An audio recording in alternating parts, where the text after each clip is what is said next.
ভালো মানে জব্বর ভালো। এতদিনে আমাদের শত্রুকে মিত্তির বাড়ি থেকে একেবারে বার করে দিতে পেরেছি। আমার ছেলে ধ্রুব নিজেই জোনাকিকে বেরিয়ে যেতে বলেছে। তুই সঞ্জনা ফিরলে সবটা শুনে নিও। বাহ, অনেক দিন বাদে একটা ভালো খবর পেলাম অজয়। আমি সঞ্জনার মুখ থেকে শোনার অপেক্ষায় বসে থাকতে পারবো না, তুমি বলো প্লিজ। আজ যদি জোনাকির অপমানটা দেখতে না, তাহলে দাঁড়িয়ে দাঁড়িয়ে উপভোগ করতে তুমি, যেমন আজ আমি করেছি। কম অপমান তো সহ্য করতে হয়নি ওর জন্য আমাকে। আজ একেবারে সুদে আসলে সবটা শোধ হয়ে গেল। সবার অপমানের ডোজ পড়ার পরে ধ্রুব ফাইনালি দিল। জোনাকির কোনো কথাই ধ্রুব কানে তোলেনি, সোজা বলেছে বেরিয়ে যাও।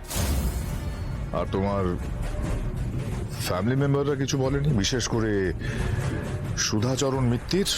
না না, বাবা তো নীলমাধবপুরে নেই।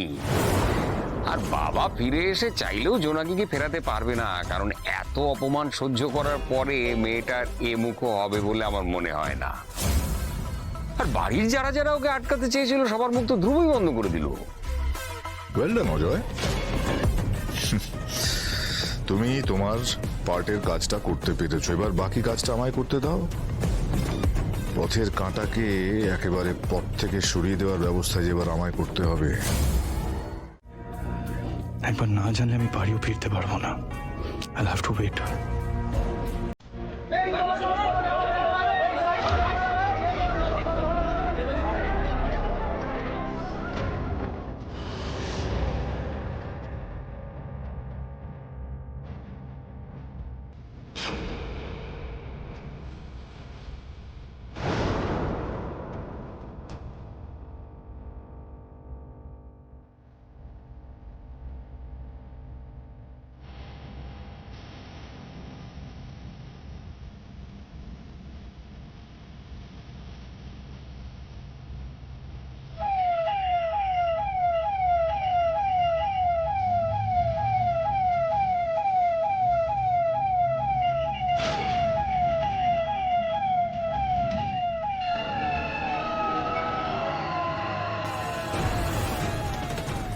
কি হয়েছেটা কি জোনাকির মায়ের?